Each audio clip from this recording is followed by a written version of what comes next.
नमस्ते दोस्तों। आज मैं आप लोगों के साथ शेयर करना चाहता हूँ 7 स्टेप्स टू अचीव ग्रेटनेस। और ये मेरे को इंस्पिरेशन मिली टोनी रॉबिन्स की एक सेमिनार से जो मैं अभी सुन रहा था।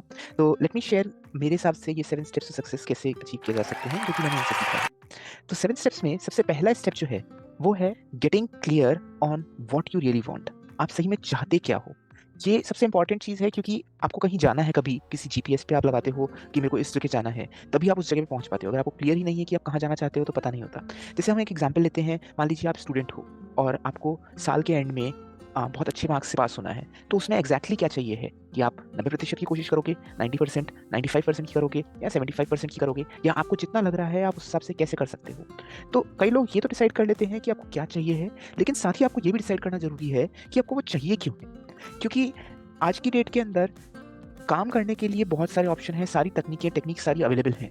लेकिन जो मिसिंग होता है वो पावर होती है उसके पीछे कि आपको क्यों चाहिए है। अगर आपका वाई स्ट्रांग है, कि जैसे आपने सोचा कि मुझे इसलिए चाहिए है क्योंकि मुझे इसके बाद सच में बहुत कॉन्फिडेंस मिलेगा, या फिर मैं ये अचीव कर लूँगा तो उसके बाद मैं एक नेक्स्ट लेवल पे अपने आप को पा सकता हूँ, और मेरे घर वालों के लिए, मुझे घर वालों की खुशी के लिए चाहिए, या मेरी खुशी के लिए चाहिए ये।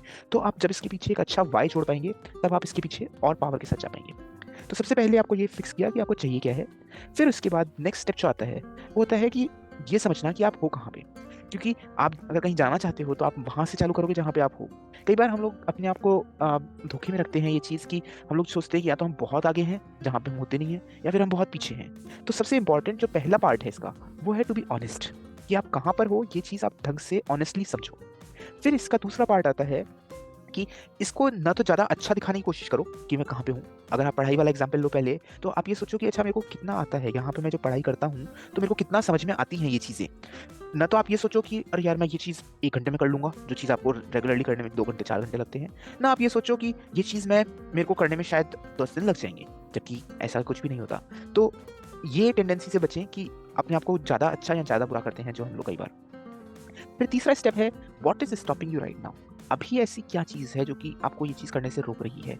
अभी तक आपको क्यों लग रहा है ऐसा कि ये चीज़ नहीं कर पाओगे, या क्या आपको डर है? क्या आपको ऐसा है कि अंदर मन ही मन कोई दिमाग में बिलीफ बैठी हुई है कि मैं तो पढ़ने के लायक ही नहीं, या फिर आपको कोई डर है कि पता नहीं कैसे होगा ये चीज़ और मैं ये कर पाऊँगा, नहीं कर पाऊँगा? तो आपको ये कॉन्फिडेंस धीरे-धीरे अपने आप के अंदर जनरेट करना पड़ेगा कि मैं इसको कर सकता हूँ। या फिर कोई आपकी हैबिट है कि आप रेगुलरली डिस्ट्रैक्ट हो जाते हो मोबाइल फ़ोन से, तो उसके लिए आप कुछ कर सकते हो क्या? तो वो सोचना ज़रूरी है, ताकि अगर आप ये सोच पाओगे कि क्या स्टॉप कर रहा है, तभी उसके ऊपर आप काम कर पाओगे। एंड उसके अलावा भी बहुत सारी चीज़ें हो सकती हैं। तो सबसे पहले ये इवैल्यूएट करना ज़रूरी है कि कहाँ पे आप अपन अटक रहे हैं, कहाँ पे हम रुक रहे हैं। और ये होने के बाद सबसे उसके बाद अपने आप को, इससे आपको ये समझ में आएगा कि आपकी स्टोरी क्या है, कि आप अपने आप को क्या बता रहे हो। ओह! मैं शायद यहाँ पे पढ़ने में अच्छा नहीं हूँ, या फिर कई बार हम बोलते हैं कि ये चीज़ तो बहुत ही मुश्किल है करनी, या फिर इसी तरह से हम अपनी स्टोरी में रह जाते हैं। तो सबसे पहले हम लोगों को ये समझना ज़रूरी है कि हमारी ओल्ड स्टोरी क्या है, और उसके बाद हमारी एक नई स्टोरी डिफाइन करनी पड़ेगी कि नहीं, मैं ऐसा नहीं हूँ, मैं ये चीज़ कर सकता हूँ। मेरे को ये चीज़ मैं ऐसा जना हूँ जो कि ये चीज़ रेगुलरली करता है, या फिर मैं 3 घंटे लगातार बैठ कर के पढ़ सकता हूँ, या फिर मैं रेगुलरली इस चीज़ पर काम कर सकता हूँ। तो अपनी ओल्ड स्टोरी समझनी ज़रूरी है, इस बेसिस पर कि क्या स्टॉप कर रहा है आपको, और उसके बाद एक नई स्टोरी डिफाइन करनी ज़रूरी है आपको कि ये चीज़ मैं करूँगा तो इसके बाद मैं ऐसा बन सकता हूँ। यानी कि अगर मेरी नई स्टोरी ये हो सकती है कि मैं ये चीज़ करने के काबिल हूँ, या फिर ये चीज़ मेरे को बहुत आसानी से हो सकती है, और ये चीज़ आपको दिमाग में रिपीट करनी पड़ेगी रेगुलर बेसिस पे कि मैं ये कर सकता हूँ, मैं कर सकता हूँ। और इसी के बेसिस पर आप ये समझ पाओगे कि किस तरह से आगे बढ़ा जा सकता है। तो ये तो हुआ ये वाली स्टोरी समझना कि हम अभी हैं कहाँ पर, वेयर आर यू नाउ। फिर उसके बाद आती है तीसरा स्टेज, वो है create a massive action plan या फिर मैप। जैसे हमारे लिए मैप ज़रूरी होते हैं, हम एक जगह से दूसरी जगह पे जाते हैं जब, तो उसके लिए हमारे को एक मैसिव एक्शन प्लान करना ज़रूरी है, क्योंकि अगर हम थोड़े से एफर्ट्स करेंगे तो बहुत थोड़ा सा रिजल्ट मिलेगा। तो हमारे को फुल लेंथ जाकर के पूरे मेहनत से आगे बढ़ना है। तो उसके लिए मैसिव एक्शन प्लान बनाना ज़रूरी है, जिसके 3 स्टेप्स हैं। पहली चीज़ ये नोट करना कि क्या ऐसी 2-3 चीज़ें हैं जो कि मैं अभी का अभी कर सकता हूँ। जैसे फॉर एग्ज़ाम्पल अगर मेरे को पढ़ाई वाला टाइम लूँ मैं, तो मैं अभी के अभी क्या मैं प्लान कर सकता हूँ कि मेरे को 1 चैप्टर अभी करना है, 1 चैप्टर अगले वीक करना है, 1 चैप्टर अगले वीक करना है, या फिर इस तरह का कुछ अपने कैलेंडर के अंदर टाइम स्लॉट बुक कर सकता हूँ, या फिर एक नया वीडियो देख सकता हूँ अभी जो कि मेरे को एक मोमेंटम दे।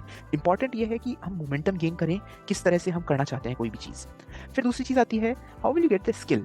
तो ये वाली जो चीज़ आप करना चाह रहे हो, जैसे मान लो अगर आपको रोक रहा है कि आप डिस्ट्रैक्ट हो जाते हो, या फिर आपको लग रहा है कि आप पढ़ नहीं पा रहे हो, फोकस नहीं कर पा रहे हो, या फिर आपको पढ़ना है और उसका तरीका समझना है। तो उसके लिए आपको थोड़े पॉइंट्स नोट डाउन करने पड़ेंगे, या कि आप कहाँ से सीख सकते हो। अगर आप डिस्ट्रैक्ट हो रहे हो तो कुछ वीडियोस ऐसे देख सकते हैं यूट्यूब पे जहाँ पे सिखाया जाता है कि हाउ टू अवॉइड डिस्ट्रैक्शंस, या फिर आपको कोई स्किल लर्न करनी है तो यूट्यूब आज की डेट में मौजूद है, गूगल मौजूद है आज की डेट में, चैट जीपीटी भी मौजूद है, तो सब कुछ पॉसिबल है आज की डेट में।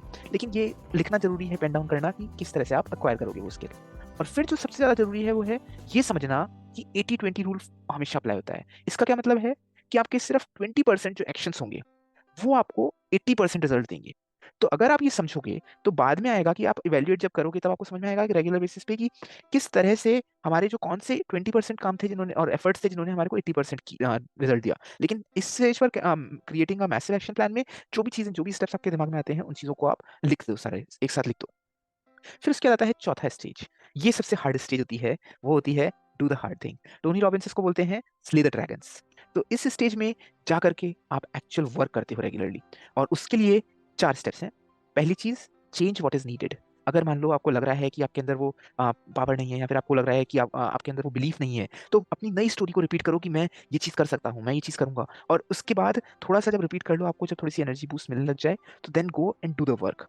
तो चेंज व्हाटएवर इज नीडेड अपनी बिलीफ में, अपने थॉट में, थोड़े से हैबिट्स के अंदर। The second is get the skills. Again, अगर आपको नहीं आता वो चीज़ की कैसे की जा सकती है आज की डेट में, बहुत सारे टूल्स अवेलेबल हैं, तो get the skills to do this. Then third is take massive action.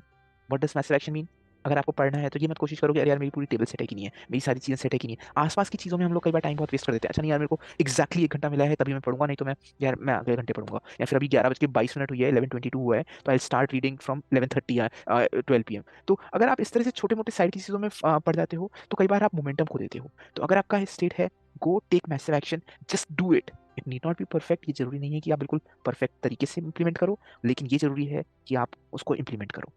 और फिर चौथा स्टेप है कि repeat the new story regularly and believe in new identity. आपने जो स्टोरी लिखी है कि यार मैं ये चीज़ कर सकता हूँ, मैं फ़ोकस कर सकता हूँ, मैं इसको अचीव कर सकता हूँ, उसको अपने दिमाग में रेगुलरली रिपीट करो। अपना जो दिमाग है वो जो भी चीज़ हम याद रखते हैं, जो भी चीज़ हम सिमरन करते रहते हैं, उस चीज़ को हमेशा वो रिपीट करता रहता है। तो उसको अगर एक नई स्टोरी देनी है, नई चीज़ देनी है, तो बार-बार रिपीट करना ज़रूरी है। तो these are the hard things which you need to do. और ये अगर आप करोगे, हार्ड थिंग्स अगर आप करोगे, तो आप उसके सक्सेस के पाथ पर ट्रैवल कर रहे हो, and then you will be able to reach to that level और start reaching towards that level, then you are on the right path. फिर उसके बाद आता है डेली प्रैक्टिस। तो कोई भी काम करते हैं, हमको सबको पता है कि रेगुलरली उसको प्रैक्टिस में लाना बहुत ज़रूरी है। उसके अंदर भी 3 एस्पेक्ट्स हैं। स्मॉल डेली एक्शन, हर रोज 15-20 मिनट कहाँ पे कर सकते हैं, कैसे कर सकते हैं रेगुलरली, ये चीज़ सोचनी जरूरी है। इसके अलावा उस एक्शन को अगर आप किसी चीज़ से लिंक कर सको कि जैसे मैं उठ करके मैंने ब्रश किया, उसके 15 मिनट बाद मैं बैठूंगा पढ़ने, मतलब 15 उसके बाद 15 मिनट तक मैं फोन से पढ़ूंगा मैं लगातार, या फिर आपने अभी खाना खाया है, उसके तब से लेकर के 15 मिनट तक मैं काम करूंगा। तो अगर आप किसी हैबिट से एसोसिएट करो जो ऑलरेडी आप कर रहे हो, उससे एसोसिएट करोगे स्मॉल डेली एक्शन, तो आपको मोमेंटम जनरेट होता हुआ मिलेगा। इसी तरह से फिर उसके बाद सेकेंड जो इंपॉर्टेंट चीज़ है कि who do you need to be to make sure that you do that. तो ये सोचो कि आपका अगर ऐसा वर्जन है जो कि ये चीज़ करता है, जो चीज़ ये रेगुलर बेसिस पे बिल्कुल एफर्टलेसली रेगुलरली हमेशा करता रहता है, तो वैसा बनने के लिए आपको क्या बनना ज़रूरी है, क्या करना ज़रूरी है? Who do you need to be? तो अगर मान लो मेरे को पढ़ाई करनी है, तो मैं अपना ऐसा वर्जन सोचूँ जो कि बिल्कुल कॉन्फिडेंट है, जो कि बिल्कुल करता है हमेशा, और जो जो हमेशा कोई भी चीज़ लेता है उसको अच्छे से इम्प्लीमेंट करता है। तो मैं अपने उस वॉरियर को अंदर से वो कर सकता हूँ कि ये मेरे को बनना है, तो सोचना है हमारे को कि मैं ये चीज़ कैसे कर सकता हूँ, मैं इस चीज़ स्टेट में कैसे आ सकता हूँ, who do I need to be in order to implement it. तो वो चीज़ जब अचीव करेंगे, तो वो चीज़ रेगुलर बेसिस पे आएगी। जब रेगुलरली अपने आप को इन्वोक करेंगे, रेगुलरली अपने आप को एक्साइटेड रखेंगे कि ये चीज़ मेरे को चाहिए है, और इसमें सोचना ज़रूरी है कि why do I need it, and उसके बाद इम्प्लीमेंट करेंगे। एंड थर्ड थिंग इज़ कि measure your state and raise if it is needed. तो अगर मान लो आप डाउन फील कर रहे हो, तो आपको लगेगा कि मैं ये आई आई कांट बी समवन जो कि इस चीज़ को कर सकता है। तो उसके लिए आपको अपनी स्टेट रेज़ करना ज़रूरी है। स्टेट रेज़ करने के लिए क्या कर सकते हैं? तो जैसे छोटी-छोटी जो चीज़ें होती हैं कि आप अपने आप को थोड़ा-सा ऊपर बनाए रखो, थोड़ा-सा स्ट्रेच्ड रहो, राइट? वो आपकी स्टेट इंप्रूव कर सकता है। थोड़ा-सा अपने हाथ-वाथ हिलाओ, थोड़ा-सा यूँ फ्रीली थोड़ा करने की हिलने की कोशिश करो।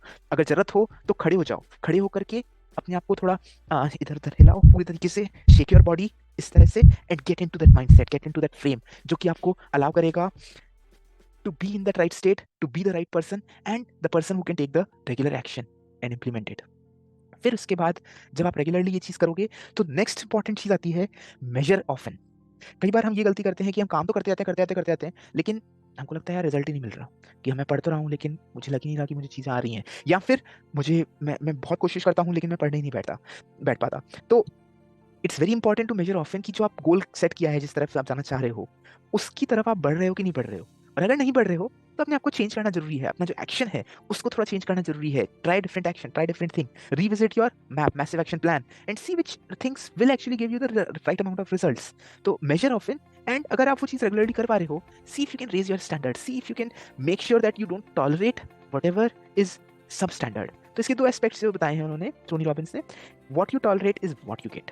तो अगर हम अपने आप को रेगुलरली स्लैक होने देंगे तो उसमें ऐसा होगा कि हम लोग कभी भी उस अचीवनेस ग्रेटनेस की साइड नहीं जा पाएंगे। इसीलिए ये फर्स्ट स्टेप वेरी इंपॉर्टेंट है कि क्यों आप करना चाह रहे हो जो भी आप करना चाह रहे हो। Revisiting that why, revisiting thinking कि हाँ यार मेरे को वो एक अच्छा अमेजिंग फ्यूचर चाहिए है, अमेजिंग चीज़ चाहिए है उसके कारण, और मैं इसके कारण कर रहा हूँ क्योंकि उसके बाद मेरे को एक बहुत बड़ा कॉन्फिडेंस बचेगा, या फिर मेरे को बहुत प्राउड फील होगा, या फिर मेरे पेरेंट्स को, आसपास लोगों को बहुत प्राउड फील होगा। जो भी रीज़न है, जो भी स्ट्रॉन्ग वाई है, उस पर अगर आप विजिट करोगे तो आप अपना स्टैंडर्ड रेस कर सकते हो कि हाँ एक दिन मिस हो गया, दूसरे दिन नहीं होना चाहिए। अगर आप नहीं कर पा रहे हो, थोड़ा सा सक्सेस कम मिल रही है, थोड़े से एक्शन चेंज करेंगे, थोड़ा सा और कुछ ट्राई करेंगे, लेकिन keep going for it. That is the most important part. And then measure to improve, measure it. जो भी चीज़ आप मेजर करोगे वही चीज़ आप इंप्रूव कर पाओगे। अगर आप ये नहीं सोचोगे कि मैं किस तरह से रेगुलरली टाइम मैनेज कर पा रहा हूँ, या फिर टाइम अगर आप इंप्रूव करना चाहते हो टाइम मैनेजमेंट स्किल, तो अगर आप मेजर नहीं करोगे कि मेरा टाइम गया कहाँ, तो आप ये इंप्रूव भी कैसे करोगे कि मैं अगली बार क्या बेटर कर सकता हूँ।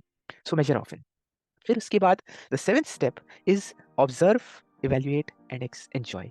सो इसके अंदर जो 3 स्टेप्स हैं, दिस इज द स्टेज जो कि this comes towards the end. जब आपने अगर 1 साल का गोल बनाया था तो कहते हैं जब आप उस टाइम के एंड में आने लगो, तब उसके उसके बाद या उस वक्त क्या आप कर सकते हो। तो पहली चीज़, जब आपने वो चीज़ टाइम खत्म हो गया या जब चीज़ खत्म हुई, think again and learn from whatever success you had और whatever failure you had. There is no failure and from whatever you could not achieve. Understand where you missed and understand why you missed. जो second step के अंदर हमने ये देखा था कि क्यों हम लोग, हमारी ओल्ड स्टोरी थी, what is stopping you, what stopped you from achieving that we need to understand so that next time we can improve on. And celebrate your completion. जो आपने किया है वो treat yourself, get out and thank yourself, thank God that okay you were able to do the thing, whatever it was, you tried something new. जैसे for example ये video बनाना मेरे लिए पहली बार बना रहा हूँ मैं, this is a new thing for me, but still I am doing it. maybe it's not good, maybe it is good, but the important thing is to try and do the thing. And then the last point is start the process once again. Do it, go back to the first step. What exactly do you want next? And then the whole process starts again. So these are the 7 steps to greatness which Tony Robbins has taught. Let me open all of you सारे open कर देता हूँ अगर आपको screenshot लेना हो उसका तो these are the steps which he had mentioned about. I hope this was useful. See you then next time.